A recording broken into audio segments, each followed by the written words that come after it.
Début février 2026, la fraternité sacerdotale Saint-Pie X a annoncé son intention de procéder prochainement à de nouvelles consécrations épiscopales. Une décision lourde de conséquences dans la vie de l'Église, puisqu'elle touche directement à la question de l'autorité, de la communion et de la transmission du sacerdoce.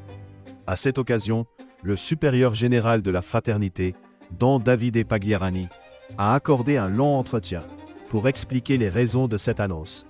Il y développe une lecture de la crise actuelle de l'Église, de la liturgie, du rôle de la tradition et de ce qu'il appelle un état de nécessité. Ce texte mérite une attention particulière, non seulement par ce qu'il affirme, mais par la manière dont il construit son raisonnement.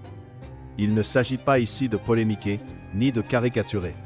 Il s'agit d'exercer un discernement serein, apprendre à repérer les formules absolues, les glissements de sens et les raisonnements qui, même en partant de constats réels, peuvent conduire à des conclusions théologiquement fragiles ou ecclésialement risquées.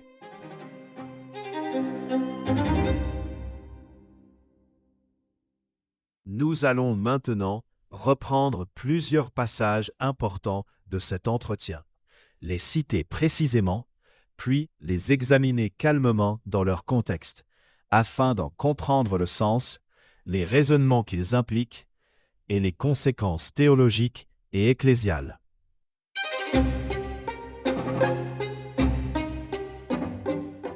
Dans une paroisse ordinaire, les fidèles ne trouvent plus les moyens nécessaires pour assurer leur salut éternel.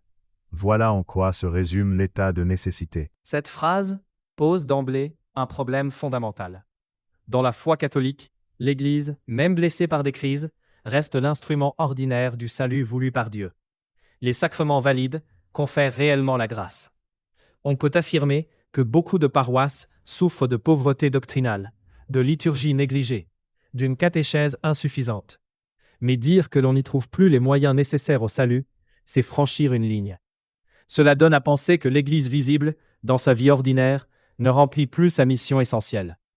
Or, l'indéfectibilité de l'Église signifie précisément que Dieu ne retire jamais à son Église les moyens fondamentaux de salut. On observe ici un premier procédé fréquent. Partir d'un malaise réel, puis l'exprimer dans une formule totale. Le langage devient absolu, et l'auditeur est naturellement conduit vers une conclusion radicale.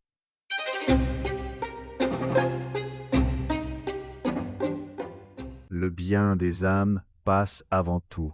Il représente véritablement la loi des lois, à laquelle toutes les autres sont subordonnées, et contre laquelle aucune loi ecclésiastique ne prévaut. L'axiome du salut des âmes est authentique et ancien dans le droit canonique.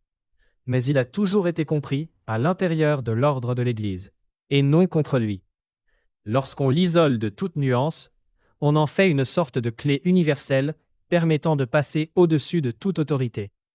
Si chacun peut décider que son action est justifiée pour le bien des âmes, alors toute structure ecclésiale devient fragile. L'histoire montre que les divisions naissent souvent ainsi, non par méchanceté, mais par autojustification, au nom d'un bien supérieur. Une vérité réelle, sortie de son cadre, peut devenir un argument dangereux.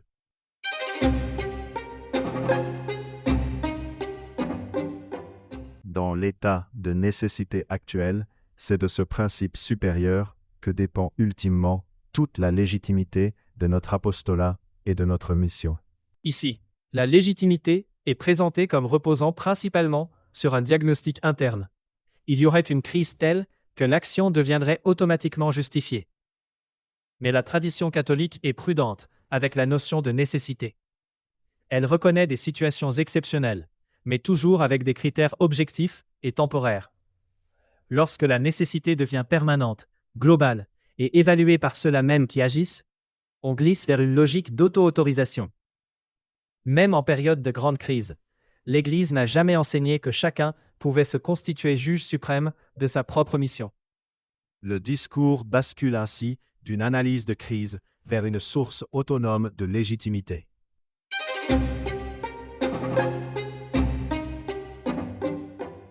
Même lorsque cela vient, paradoxalement, de ceux-là même qui exercent l'autorité dans l'Église. Cette formule suggère que l'autorité ecclésiale, au lieu d'être normalement principe d'unité, deviendrait régulièrement un facteur de déformation de la communion. Or, dans la théologie catholique, l'autorité peut être mal exercée, mais elle n'est pas structurellement opposée au bien de l'Église. Lorsque le langage installe l'idée que la hiérarchie dénature la communion, on prépare psychologiquement les fidèles à s'en méfier de manière systématique. Cela produit une Église vécue de plus en plus sur un mode de suspicion. La critique devient alors non plus ponctuelle, mais quasi structurelle.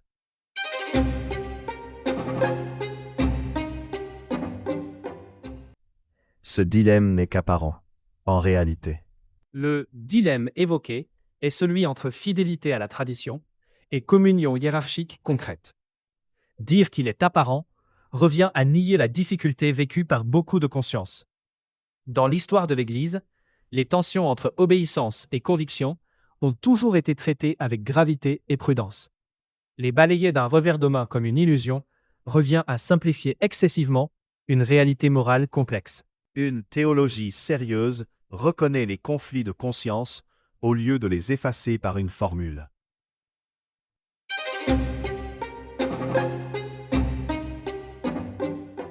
La liturgie empoisonnée. Ce mot est particulièrement fort.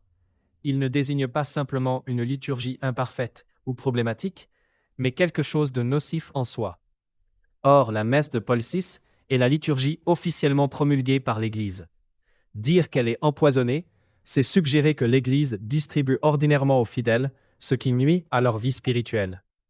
Une telle affirmation, si elle était prise à la lettre, remettrait gravement en cause la sollicitude divine envers son Église. On voit ici comment la rhétorique remplace l'analyse.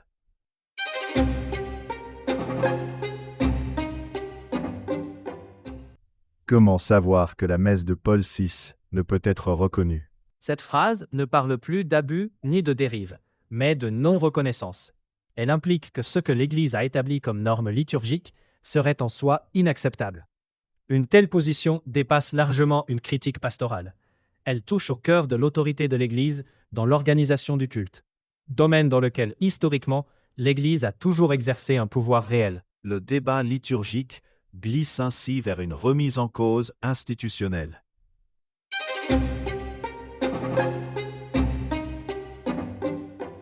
Un catholique devrait préférer le martyre plutôt que d'accepter une telle affirmation. Le recours au martyr est un langage extrêmement fort. Il provoque une réaction émotionnelle intense, mais il tend aussi à fermer la réflexion. Au lieu d'éclairer la question doctrinale avec précision, il transforme le débat en épreuve de loyauté héroïque. L'émotion prend la place de l'analyse théologique. Une pensée solide et claire. Elle ne dramatise pas inutilement.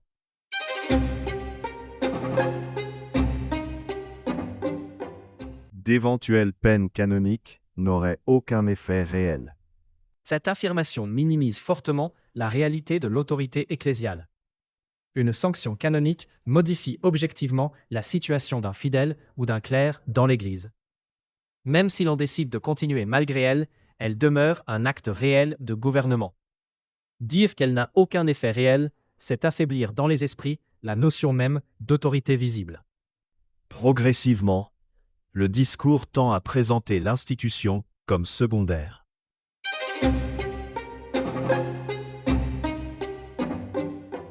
La fraternité est un moyen privilégié de rester fidèle à l'Église. Formulée avec prudence, cette phrase peut signifier un secours providentiel pour certains fidèles. Mais elle peut aussi être entendue comme une quasi-exclusivité de fidélité. Or, l'Église catholique n'a jamais identifié la fidélité à une structure particulière. Elle repose sur la communion visible, la foi, les sacrements et l'obéissance légitime.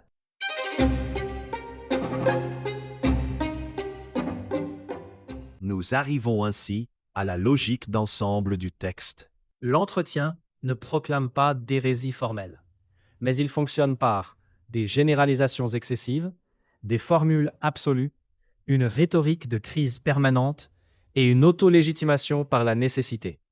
Ces mécanismes conduisent progressivement l'auditeur à une conclusion implicite. L'Église ordinaire serait défaillante, l'autorité suspecte, et la fidélité réelle concentrée dans un cadre particulier. L'histoire de l'Église montre pourtant que les grandes crises ont toujours exigé à la fois fermeté doctrinale et grande prudence ecclésiale. Lorsque l'un disparaît, les divisions se multiplient. Discerner, ce n'est pas nier la crise. C'est refuser que la crise devienne un argument absolu qui justifie tout.